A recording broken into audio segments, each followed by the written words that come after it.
ఆదికాండం 6వ అధ్యాయము మొదటి నుండి కొన్ని వచనాలు మనం చదువుకుందాం. లేక 3 నుండి చదువుకుందాం. అప్పుడు యెహోవా నా ఆత్మ నరులతో ఎల్లప్పుడూ వాదించదు. వారు తమ అక్రమ విషయములలో నరమాతృలై ఉన్నారు. అయినను వారి దినములు 120 ఏండ్లగునెను. 4 చదవండి. ఆ దినములలో నెఫీలీయులను వారు భూమి మీద నుండిరి. తరువాతను వండిరి. దేవుని కుమారులు నరుల కుమార్తెలతో పోయినప్పుడు వారికి పిల్లలు కనిరి. పూర్వకాలమందు పేరు పొందిన శూరులు వీరే. 5 కూడా.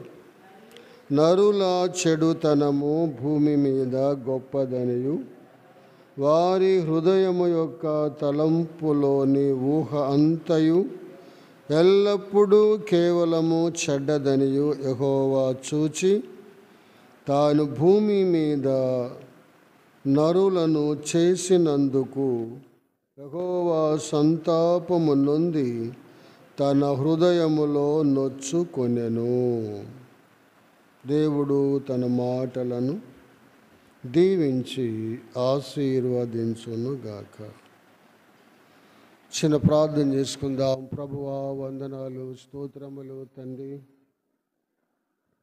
ఘనమైన నామమును ఎంతో స్తుతిస్తూ ఉన్నాము. ఇంతవరకు మేము కలిసి పాటలు పాడుకోవటానికి మీరెంతో సహాయపడ్డారు. అందుకు నీకు వందనములు చెల్లిస్తూ ఉన్నాం. సమయములో కూడా నీ వాక్యములో లేఖనాలలో కొన్ని మాటలు ఆదికాండము 6వ అధ్యాయములో కొన్ని వచనాలు మేము చదువుకున్నాము.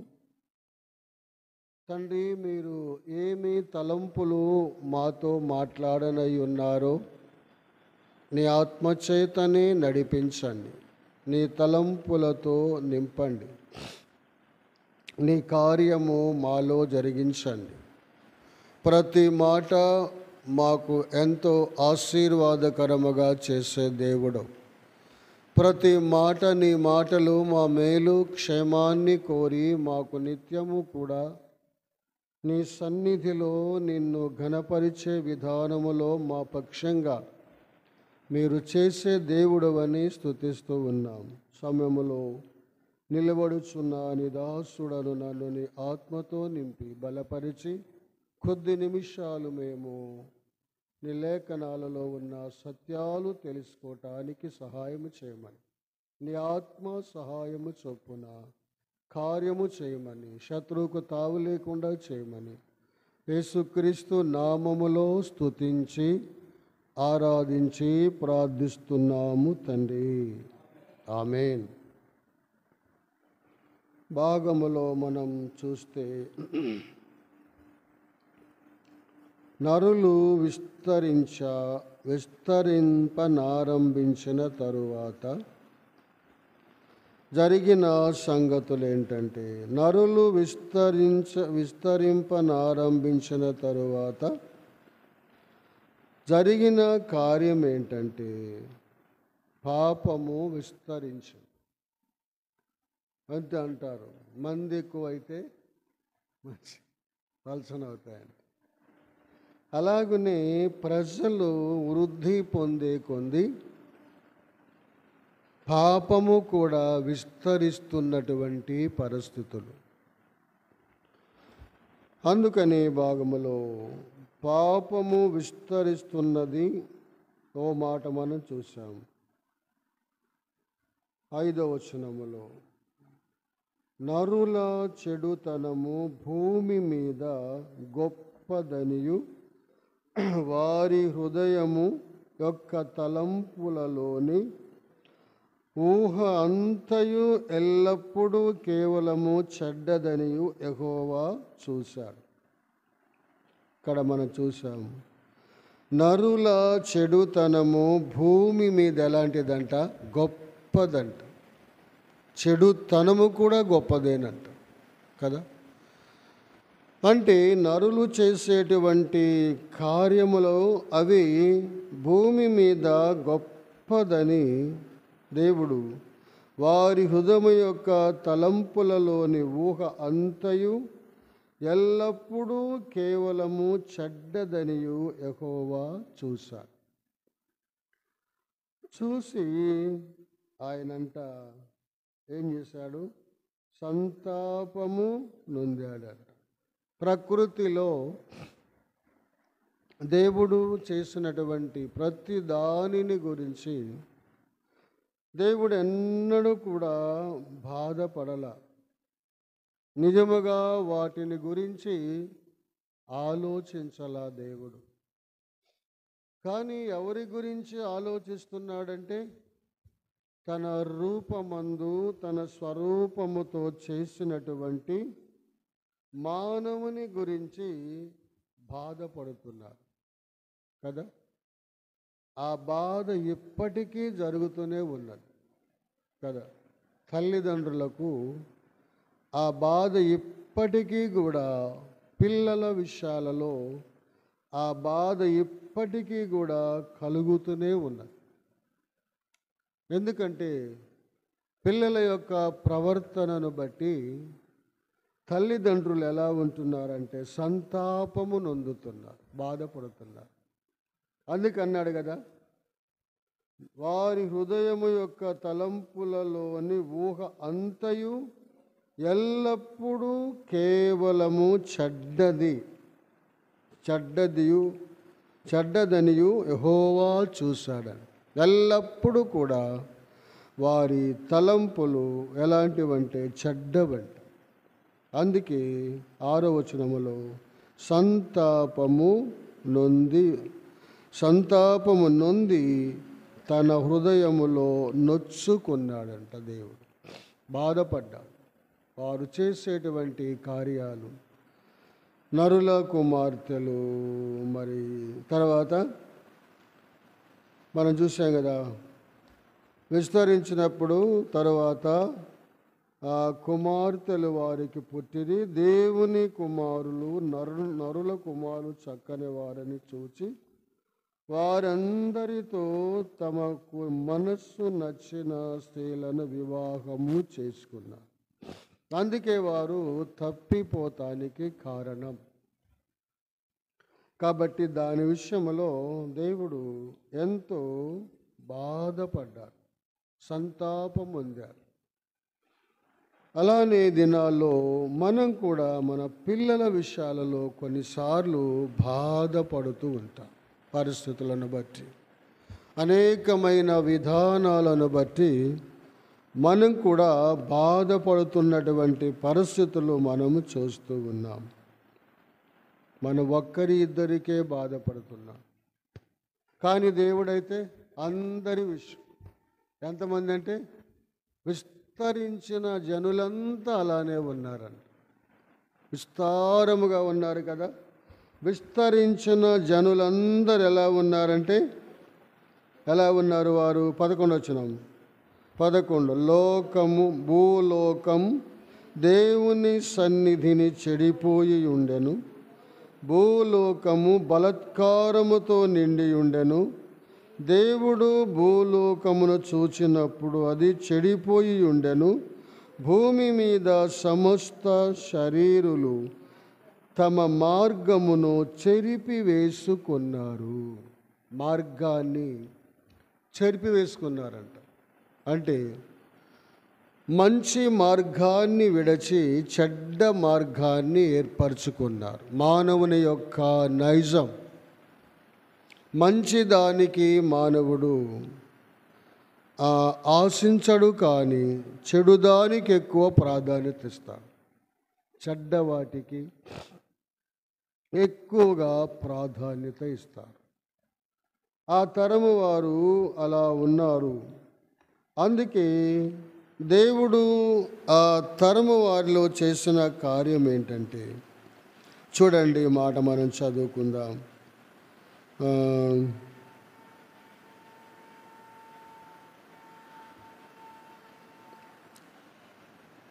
3వ వచనం.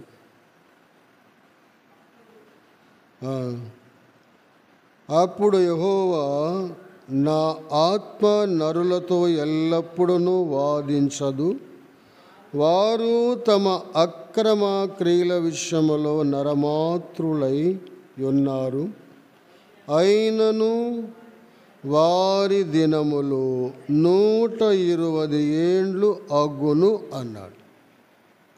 1000 సంవత్సరాలు దరిదాపు బ్రతికిన వారు ఇప్పుడు ఎంత తగ్గిపోయిందంటే 120 సంవత్సరాలు అలా ఉండాలి. 120 అగునుగాక అన్నాడు. అంటే 120 ఏళ్ళు వరకు ఆయుస్సు తగ్గింది. అప్పుడంటే ఎన్ని? మెతూషాల 969 సంవత్సరాలు బ్రతికాడు కదా. పైన చూడండి, 5వ అధ్యాయము 27వ వచనం. మెతూషాల దినములన్నయో 969 ఏండ్లంట. ఇంతకాలం ఉన్నటువంటి బతికారు ఆ దినములలో.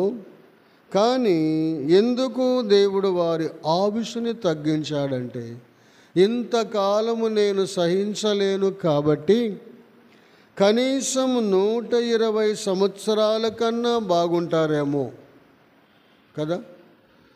ఈ 1000 సంవత్సరాలు వారిని చేసే క్రియలు చూసి నేను బాధపడటం కాదు, కానీ ఏమనుకున్నాడంటే 120 సంవత్సరాలు కానీ వారి ఆయుష్యం ఉంటే ఆ కొద్ది కాలములోనైనా ఒకవేళ మార్పు చెందుతారేమో అని దేవుని ఉద్దేశం కదా. అందుకే తగ్గించాడు.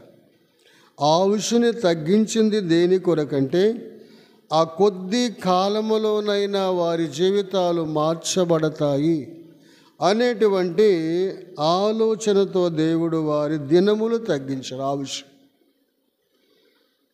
ఆయుష్ తగ్గించినా కానీ పాపాన్ని మాత్రం మానవుడు మానల కదా.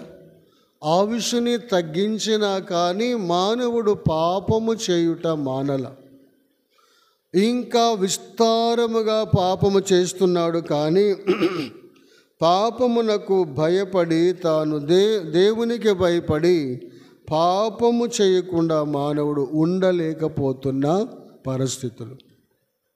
అందుకొరకై ఆ తరము వారి యొక్క పరిస్థితి అంతా అలా ఉన్నాయి. అయితే ఆ తరము వారిలో ఒక్క వ్యక్తి మాత్రము ఎలా ఉన్నాడంటే 9వ వచనం. ఒక్క వ్యక్తి నోవా, పైన 6వ వచనం చూడండి, 8.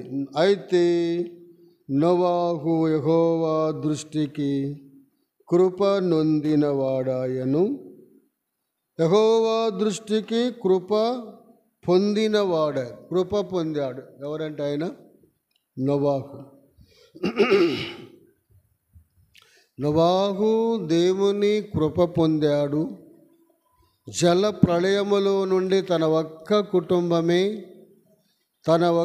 కుటుంబమే బ్రతికారు. దేవుడు బ్రతికించాడు. బ్రతికించిన తరువాత కూడా నోవాహులో కూడా కొన్ని పొరపాటులు ఉన్నాయి కదా. నోవాహులో కూడా కొన్ని పొరపాటులు కలిగి ఉన్నాయి. మంచివాడే, నీతిమంతుడే, నీతిగా ప్రవర్తించాడు. కానీ మానవుని యొక్క నైజం ఎప్పుడు ఎలా మారిపోతుందో మనకు తెలియదు. మనకు తెలియకుండానే మంచి చెయ్యాలనుకుంటాం, కానీ మంచి చెయ్యము. కానీ ఏం చేస్తామంటే చెడే చేస్తాం కదా. నోవాహు కూడా కొన్ని పరిస్థితులలో దేవుని మాటను వినల. చూడండి, దేవుని మాటను నోవాహు కూడా అంగీకరించలేదు అనేటువంటి సందర్భాన్ని మనము చూడగలుగుతాం. చూడండి, 8వ అధ్యాయము 8వ అధ్యాయము 8వ అధ్యాయము చదువుకుందాం. 6వ వచనం. 6వ వచనం. 40 దినములైన తరువాత నోవాహు తాను చేసిన ఓడ కిటికీని తీసి, తాను చేసిన ఓడ కిటికీని తీశాడు. ఆ కిటికీ మూసింది ఎవరు? దేవుడు మూశాడు. దేవుడు మూశాడు కాబట్టి దేవుడు తెరిచేంత వరకు నోవాహు మౌనముగానే ఉండాలి. 7వ అధ్యాయం చూడండి. 7వ అధ్యాయములో నోవాహు అంటున్నాడు కదా. 7వ అధ్యాయము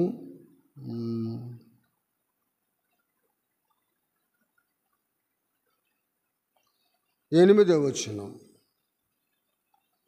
దేవుడు నోవాహునకు ఆజ్ఞాపించిన ప్రకారము పవిత్ర జంతువులలోను అపవిత్ర జంతువులలోను పక్షులలోను నేల ప్రాకు వాటన్నిటిలోను మగది ఆడది జతలు జతలుగా ఓడలోనున్న నోవాహు నొద్దకు వచ్చెను. అప్పుడు దేవుడు చేసిన పని ఏంటంటే అవన్నీ కూడా ఓడలోనికి వచ్చాయి. అయితే ఓడ కిటికీ మూసాడనే మాట ఉంటుంది చూడండి. ఓడలో కిటికీని దేవుడే మూసాడు. ఆ మాట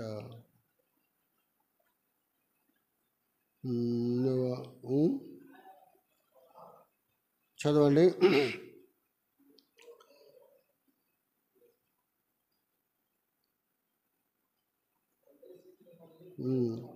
ఓడలో ప్రవేశించారు.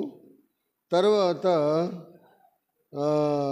ఓడ కిటికీని కూడా దేవుడే మూశాడు.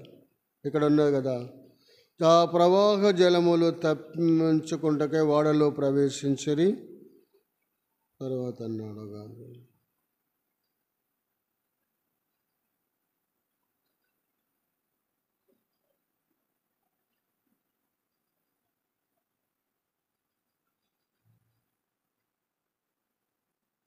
ఓడ కిటికీని మూసిననే మాట.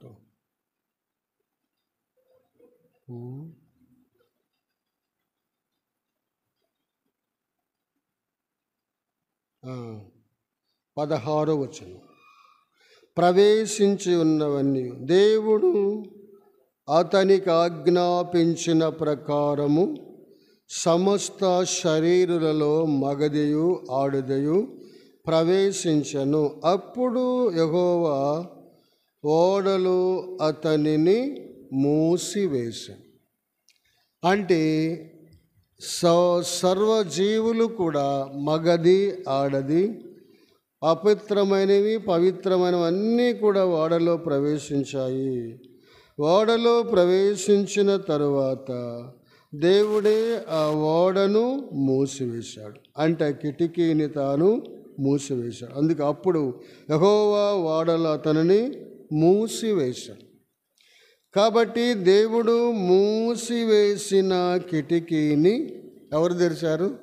నోవాహు తెరిచాడు. 8వ అధ్యాయం చూసాం కదా మనం. 6వ వచనములో 8:6 చూడండి. 40 దినములైన తరువాత నోవాహు తాను చేసిన ఓడ కిటికీ తీశాడు. తీయటం వల్ల వచ్చిన నష్టం, తీసి ఒక కాకిని వెలుపలికి పోవిడిచాను. అది బయటకు వెళ్ళి భూమి మీద నుండి నీళ్లు ఇంకిపో వరకు ఇటు అటు తిరుగుచుండెను. అంటే నోవాహు చేసినటువంటి పొరపాటు ఏంటంటే ఓడ కిటికీ తీశాడు, కాకిని విడిచిపెట్టాడు. కాకి ఎట్టిపోయింది? కాకి ఎటు పోయిందో తెలియదు, రాలా ఇక ఓడలోనికి. దాని బాధ్యత ఎవరిదంటే దేవుడు భద్రపరిచాడు, నోవాహు కాకిని విడిచిపెట్టాడు. ఆ కాకి పరిస్థితి ఏంటి? అది చచ్చిపోయిందా, బ్రతికిందా, అది ఎక్కడుందో, ఎవరికి ఎలా ఉందో కూడా నోవాహు తెలియలే. అంటే ఆ కాకి విషయమైనటువంటి నేరం ఎవరి మీదకి వచ్చిందంటే నోవాహు. కాకి పరిస్థితి అసలు కిటికీ తీయటమే పొరపాటు, తీసిన వెంటనే చూడాలి ఏంటంటే భూమి మీదకి రావాలి, భూమి మీద ఉండాలి అనేటువంటి ఆలోచనతో కిటికీ తీసి చూశాడే కానీ తర్వాత మళ్ళీ ఏం ఆలోచన అంటే కాకిని విడిచిపెడదాం, ఏమి చెప్పిద్దో సమాచారం అనుకుని విడిచిపెట్టాడు. కానీ కాకి ఎటుపోయిందో కూడా మళ్ళా తిరిగి రాలి. ఆ కాకి సంగతి ఏంటి, దాని భద్రత ఏంటి, అది ఏమైపోయిందో, ఎక్కడుందో, చచ్చిపోయిందో, బ్రతికిందో తెలియదు. కాబట్టి ఇది దేవుని దృష్టిలో నోవాహు చేసినటువంటి పొరపాటే. ఇంకేం చేశాడు? ఇలా చూస్తే కొన్ని పొరపాటు. 9వ అధ్యాయం 9. నోవాహు వ్యవసాయము చేయనారంభించి ద్రాక్ష తోట వేసెను. పిమ్మట ద్రాక్షారసము త్రాగి మత్తుడై తన గుడారములో వస్త్రహీనుడై ఉన్నాడంట కదా. తాగి ఎలా ఉన్నాడంటే వస్త్రహీనుడై ఉన్నాడు. త్రాగకపోతే రాదు కదా. త్రాగటం వల్ల వచ్చినది ఏంటంటే తాను మత్తుడై గుడారములో వస్త్రహీనుడై ఉన్నాడంట. చూడండి, పొరపాట్లు వస్తూ ఉంటాయి. ఓడ కిటికీ తీయటము పొరపాటే, కాకిని విడవటం కూడా పొరపాటే. అంతేకాదు, మరలా చేసిన పని ఏంటంటే తాను వ్యవసాయం చేశాడు, ద్రాక్ష తోట వేశాడు, తర్వాత ద్రాక్షారసము త్రాగి మత్తుడై గుడారములో వస్త్రహీనుడైపోయాడు. కుమారుడు చూశాడు, అన్నలకు చెప్పాడు. అన్నలు తన దిశమల చూడకుండా వస్త్రం ఒకటి తీసుకుని వెళ్ళి తన దిశమలను కప్పారు. అది తెలిసింది ఎవరికంటే నోవాహుకు. తెలిసి ఏం చేశాడు? మళ్ళా కుమారుని శపించాడు. చూడు అలాంటి పొరపాటులు. చూడండి, ఆ మాట మనం చదువుకుందాం. 24 వచనం, 9:24. అప్పుడు నోవాహు మత్తులో నుండి మేలుకొని తన చిన్న కుమారుడు చేసిన దానిని తెలుసుకొని కానాను శపింపబడిన వాడై తన సహోదరులకు సదాను దాసుడవుతాడంట కదా. కుమారుణ్ణి శపించటానికి కారణం ఎందుకంటే తాను కానీ ద్రాక్షారసము త్రాగి త్రాగకపోతే మత్తులో ఉండేవాడు కాదు. అయితే త్రాగటం వల్ల జరిగిన నష్టం ఏంటంటే ఆ మత్తులో తాను వస్త్రాలు పోయినా కానీ తాను గ్రహింపు లేకుండా ఉన్నాడు. తాను త్రాగకపోతే వస్త్రాలు హీనుడు కాడు, అది తన కుమారుడు చూసేవాడే కాదు కదా. దానివల్ల వచ్చే నష్టం ఏంటంటే తన కుమారుని శపించాడు. కాబట్టి ఎందుకంటే మనిషి యొక్క స్వభావము ఎప్పుడు ఎలా మారిపోతుందో మనకు తెలియదు. అనుకోకుండానే కొన్నిసార్లు మనము పొరపాటుల్లో పడతాం కదా. పౌలు గారు అంటాడు, ఒక మాట చదువుకుందాం. రోమీలకు రాసిన పత్రిక 7వ అధ్యాయంలో పౌలు గారు ఒక మాట అంటాడు. 7వ అధ్యాయంలో మనం చదువుకుందాం. రోమీలకు రాసిన పత్రిక 7వ అధ్యాయంలో పౌలు గారు అంటున్నాడు, చూడండి.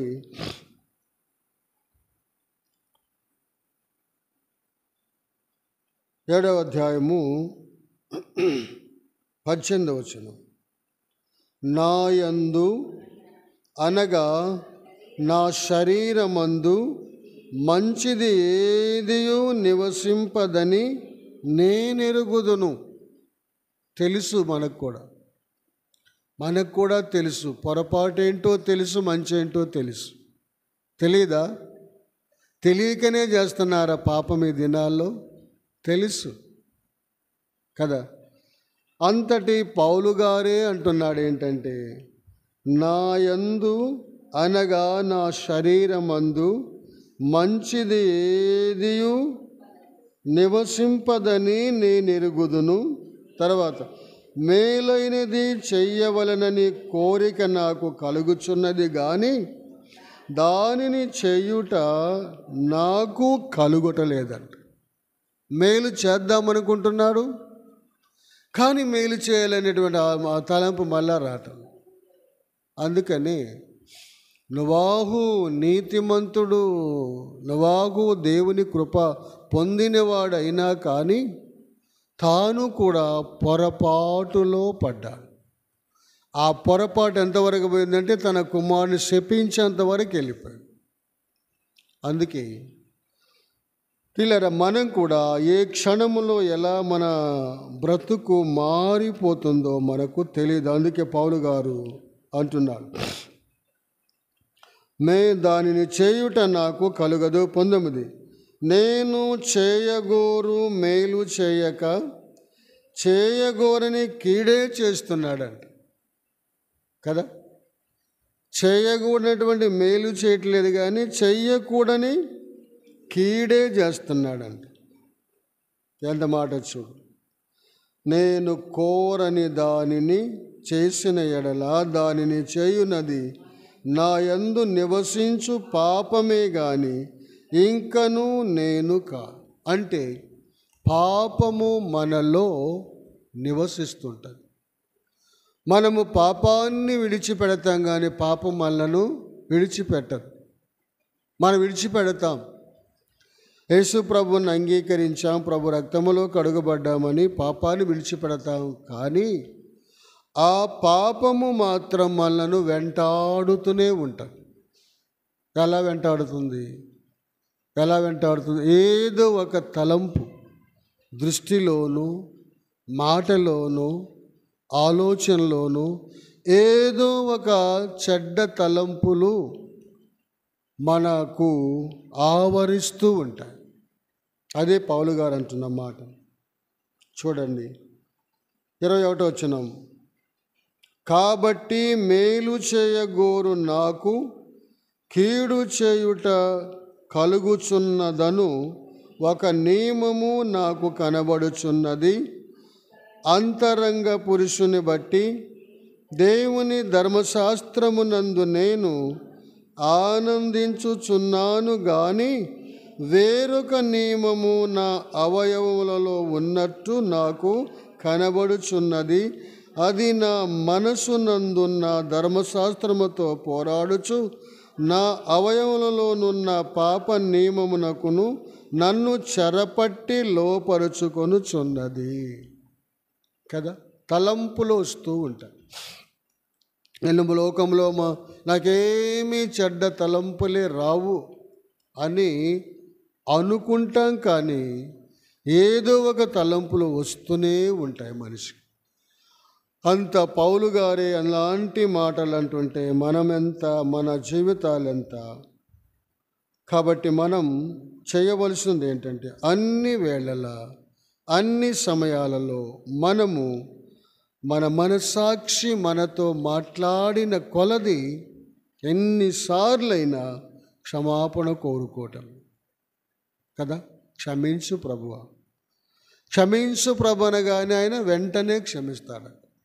క్షమించటానికి సిద్ధమైన మనస్సు గల దేవుడు. అయితే మనం ఎలా ఉండాలంటే క్షమాపణ కోరటానికి మన మనసు కూడా అన్ని వేళలా సిద్ధముగా ఉండాలి. ఎందుకంటే గొప్ప గొప్ప వారే, నీతిమంతులే, అనేకమైనటువంటి దేవుని ద్వారా సాక్ష్యము పొందినవారు, అలాంటి వారు ఏదొక పొరపాటులో పడిపోయారు. కాబట్టి మనము కూడా ఆ విషయాలలో ఎందుకు వారిని గురించి చెప్తున్నాడంటే వారు అలా చేశారు, పొరపడ్డారు. కానీ మీరు అలా ఉండకూడదు. ఎవరు? ఈ తరములో ఉన్నవారు అలా ఉండకూడదని దేవుని వాక్యం మనకు నేర్పిస్తుంది. కాబట్టి మానవుని యొక్క నైజం ఏదొక విధానములో పొరబడుతూనే ఉంటున్న పరిస్థితులు. కాబట్టి మనము కోరేది ఏంటంటే అన్ని వేళలా అన్ని సమయాలలో మనము దేవునికి విధేయులమై మన మనస్సాక్షి మనతో మాట్లాడిన కొలది మనం చేసే పని ఏంటంటే క్షమాపణ కోరటం. అప్పుడు దేవుడు ఎన్నిసార్లైనా క్షమిస్తూ ఉంటాడు, కనికరిస్తూ ఉంటాడు. ఆయన కొరకు నమ్మకముగా సేవించాలని దేవుడు ఈ తలంపులు మనకిస్తూ ఉన్నాడు. నోవాహు యొక్క జీవిత విధానములో ఎంత పొరబడ్డాడు, ఎంత అనేక విధాల్లో తన పొరపాటు ఎంతవరకంటే తన కుమారుని శపించేటువంటి విధానానికి దారితీసింది. కాబట్టి మనకు ఆత్మీయమైన పాఠం ఏంటంటే మనము అలాగూ ఉండకూడదు అనే సత్యాన్ని మనము నేర్చుకొని మనం కూడా ప్రభువు కొరకై నమ్మకముగా చూడండి. పౌలు గారు ఒక మాట చదువుకొని ముగిస్తాము. 7వ అధ్యాయములో 24 వచనం చూడండి. అయ్యో, నేనెంత దౌర్భాగ్యుడను, ఇట్టి మరణములకు లోనగు శరీరము నుండి నన్ను ఎవడు విడిపించును. తర్వాత అన్నాడు, మన ప్రభువైన యేసుక్రీస్తు ద్వారా దేవునికి కృతజ్ఞతాస్తుతులు చెల్లించుచున్నాను. కాగా మనసు విషయములలో నేను దైవ నియమమునకును శరీర విషయములో పాప నియమమునకును దాసుడనై ఉన్నాను అన్న. దైవ నియమములు ఎలా ఉన్నాడంట? ఎలా ఉన్నాడు? దైవ నియమమునకును శరీర విషయములో పాప నియమమునకు దాసుడనై ఉన్నాను, వాటి మధ్యలో నేను ఇరుకున పడి ఉన్నాను అంటున్నాను. కాబట్టి మనకు కూడా దైవ నియమము పాప నియమం ఎప్పుడు కూడా మనను వెంబడిస్తూ ఉంటుంది, పాపం. కాబట్టి పాపమును మనలోనికి రాకుండా, దానికి బానిస కాకుండా మనం అన్ని వేళలా దేవునిపై ఆధారపడాలి. అదే పౌలు గారు కూడా అదే అన్నాడు. కాగా మనసు విషయములో నేను దైవ నియమమునకును శరీర విషయములో పాప నియమమునకును దాసుడనై ఉన్నాను. అందుకే మన గలతీ పత్రికలో ఆత్మకు శరీరానికి ఎప్పుడు ఏంటంట? పోరాటమే. గలతీలు రాసిన పత్రిక 5వ అధ్యాయం చూడండి. గలతీలు రాసిన పత్రిక 5వ అధ్యాయంలో పౌలు గారు అంటున్నాడు. 5వ అధ్యాయములు చూడండి. 5వ అధ్యాయము 16వ వచనం 17. నేను చెప్పునదేమనగా ఆత్మానుసారముగా నడుచుకొనుడి, అప్పుడు మీరు శరీరేచ్ఛలను నెరవేర్చరు. తర్వాత శరీరము ఆత్మకును ఆత్మ శరీరమునకు విరోధముగా అపేక్షించును, ఇవి ఒకనియందొకటి వ్యతిరేకముగా నున్నవి గనుక మీరేమి చేయ ఇచ్చయింతురో వాటినే చేయుదురు. రెంటికి పోరాటం. ఆత్మకు ప్రాధాన్యత ఇస్తే శరీరాన్ని చంపివేస్తాం, శరీరానికి ప్రాధాన్యత ఇస్తే ఆత్మ చచ్చిపోయి. అది మనపైనే ఉన్నది. ఆ తీర్మానం ఏంటో మనకే అప్పగించాలి. మనం దేనికి ఎక్కువ ప్రాధాన్యత ఇస్తే అది మనలను బలపరుస్తూ, ఆత్మకు అధికంగా ప్రాధాన్యత ఇస్తే శరీరము చచ్చిపోతుంది, శరీరానికి ప్రాధాన్యత ఇస్తే ఆత్మ చచ్చిపోతుంది. అందుకే ఓ పాట ఉంది కదా, ఆత్మచేత శరీర క్రియలు చంపిన వారిందులో ఆత్మీయ వరములు కలిగి ఆత్మను వెలిగింతురు. ఆత్మచేత శరీర క్రియలు చంపిన వారిందులో ఆత్మీయ వరములు కలిగి ఆత్మను వెలిగింతురు. జీవము గల సంగము దేవునిది సంగము, జీవము గల సంగము దేవునిది సంగము. పావనుడగు యేసు ప్రభువు పాలించు సంఘము. పావనుడగు యేసు ప్రభువు పాలించు సంఘము, జీవము గల సంఘము, దేవునిది సంఘము. కాబట్టి నోవాహు నీతిమంతుడే, దేవుని కృప పొందినవాడైనా మానవ బలహీనత ఆవరించినప్పుడు పొరబడ్డాడు. అనేకులు, మోషే కూడా పొరబడ్డాడు కదా. ఏమన్నాడు? ద్రోహులారా అన్నాడు. ఆ ఒక్క మాటకి ఎక్కడికి వెళ్ళలేదంటే అన్ని 40 సంవత్సరాలు ప్రయాసపడ్డాయి. ఇసికిపోయినటువంటి విధానములో ఆ దేశములో ప్రవేశించాలి. అయితే మనం అలా ఉండక మనం కూడా ఎక్కడ ఏ విషయాల్లో పొరబడతామో మనకు తెలియదు. కొన్నిసార్లు మనం అనుకోని రీతిలో పొరబడుతూ ఉంటాం. పాపములో మనము కూడా కొన్నిసార్లు పాలు పొందుతూ ఉంటాం. అవి మాట కావచ్చు, దృష్టి కావచ్చు, ఆలోచన కావచ్చు, ఏదైనా కావచ్చు. ఎక్కడ ఎప్పుడు మనము పడిపోతామో తెలియదు. అందుకేమన్నాడు? తాను నిలుచుచున్నానని తలంచుకున్నవాడు ఎలా ఉండాలంట? పడిపోకుండా జాగ్రత్త కలిగి ఉండాలి. మనం కూడా జాగ్రత్త కలిగి ఉండండి. అంతటి వారు కూడా పొరబడ్డారు. కాబట్టి ఈ దినాల్లో మనం ఎలా ఉండాలంటే జాగ్రత్త కలిగి ఉండాలి. అలాగూ దేవుడు మనకు తోడుగా ఉండి సహాయము చెయ్యునుగాక. ప్రార్థన చేసుకుందాం. ప్రభువా, మీకు వందనాలు.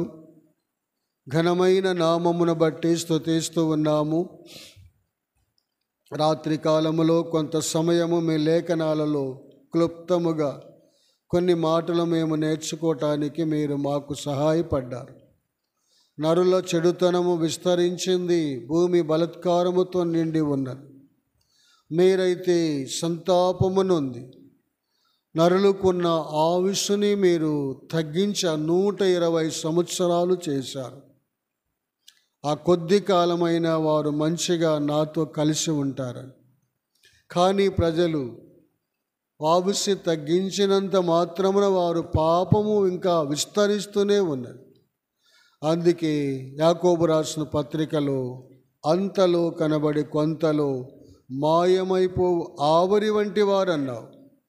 ఆ కొద్ది సమయంలో కూడా పాపాన్ని ప్రేమిస్తూనే ఉన్నది లోకం. దేవా, దయచూపి కనికరించాలి. మానవ హద్దుబాటులో ఎక్కడా మేము పొరబడకుండా, తప్పిపోకుండా ప్రభువా నీ వైపు చూస్తూ మా మనస్సాక్షి మాతో మాట్లాడిన వెంటనే నీతో క్షమాపణ కోరుకునే మనసు నాకు, నీ ప్రజలకు అనుగ్రహించమని ప్రార్థిస్తూ ఉన్నాం. ఎంతైనా మీరు చాలిన దేవుడు కనుక వందనములు చెల్లిస్తున్నాం. దేవా, మరి పౌలు గారు ఇలా అనేకులైనటువంటి మా పితరులైన వారు ఎన్నెన్నో విధాలుగా నష్టపోయిన వారు ఉన్నారు. అవి మాకు మేలు, క్షేమం.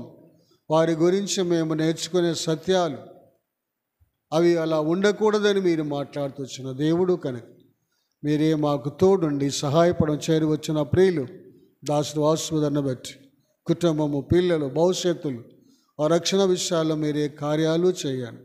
దాసును కూడా నీ ఆత్మతో నింపి బలపరచండి.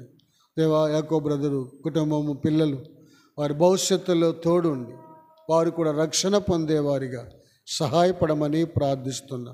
రాజు భవిష్యత్తుల్లో తోడుగా దాసాన్ని కూడా కనికరించి పాల్ జాకబ్ తాను కూడా బాల్యము నుండి భయభక్తులు కలిగి ఉండే అనుభవంలో ఉండటానికి మీరే సహాయపడమని మీ దయనే కోరుచు ఇంతవరకు చేసిన మేలు ఉపకారం కొరకు వందనము చెల్లిస్తూ యేసుక్రీస్తు వారి శ్రేష్టమైన ఘనమైన నామములో స్తుతించి ప్రార్థించి వేడుచున్నాము తండ్రి.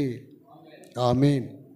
తండ్రి అయిన దేవుని ప్రేమయు ప్రభు అయిన యేసుక్రీస్తు వారి కృప, పరిశుద్ధాత్మ అన్యోన్య సహవాసం చేరివచ్చిన మనకును సకల పరిశుద్ధులకును ఇప్పుడు ఎల్లప్పుడూ సదాకాలము తోడయుండును గాక. ఆమేన్. Praise the lord.